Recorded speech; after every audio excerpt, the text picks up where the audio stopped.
For as long as I have known my wife, she's mentioned growing up in a haunted house. I always assumed she was joking because she always brought it up in quite a light-hearted way, and never went into much detail. It was a big old house, and I figured she was talking about weird old house noises.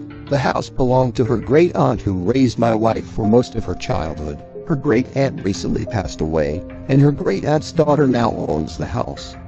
After my wife's great aunt passed away, we went to stay in the house for 4 nights to attend a funeral and spend time with my wife's family, as we live in another state.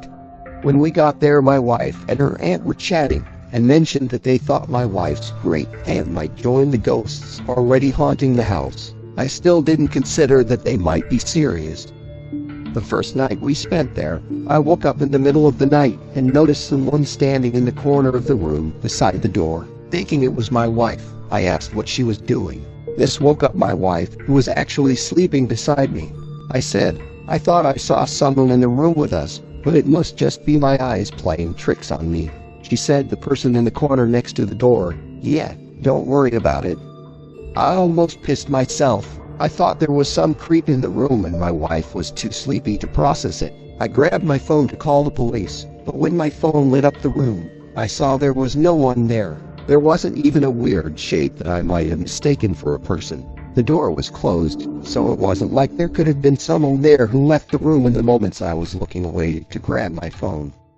My wife told me it was common to see shadow people in the night, but I shouldn't worry because they don't do anything. She fell back asleep right after that, but I just lay there awake the whole night, wondering what the hell had just happened. The next morning I asked my wife about it, and she said she wasn't kidding about the house being haunted. People who spend the night in the house regularly see and hear ghosts, but they have never hurt anyone or caused any problems.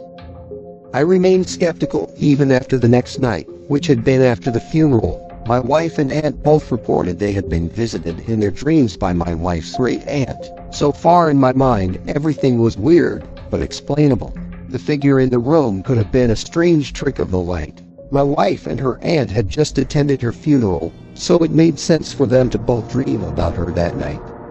The third night, I was kept awake for hours by the constant sound of footsteps pacing around the house. My wife also heard them, but said it was normal and I shouldn't worry, and fell asleep easily. A few times during the night, I got up to look around for the source of the noise. I even did a couple of laps of the outside of the house in case there was someone outside.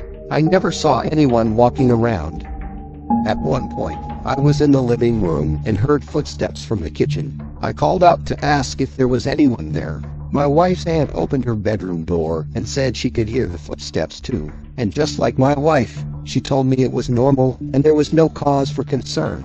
Then there was the sound of a drawer opening in the kitchen, which we both reacted to, and I went to check and found the cutlery drawer open. My wife's aunt, who would come to the kitchen too, simply closed the drawer and commented with mild annoyance that the ghosts are always leaving things open, then went back to bed, leaving me to my existential crisis. I could not come up with a way to explain it away. We had both heard the footsteps, both heard the drawer open at the same time, and there was no one there and no way out of the kitchen without getting past us. I stayed on the couch and tried to catch the mystery walker. There was multiple times I heard the footsteps pass through the living room, but I never saw anything. Eventually, I gave up and went back to bed.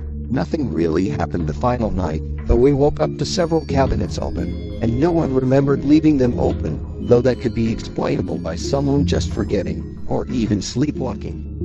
Even so, the footsteps still bothered me, as well as the shadow person from the first night, and cabinets opened on the final night also made me nervous. Up until now I have always scoffed at the idea of the paranormal, but I just can't reconcile my experiences in that house with my skepticism.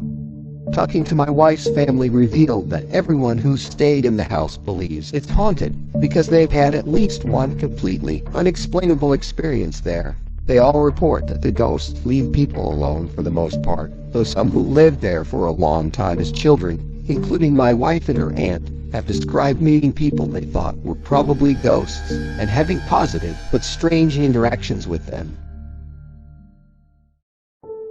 If you enjoyed this video, please like, subscribe, and hit the notification bell for more creepy stories from Horror Unchained.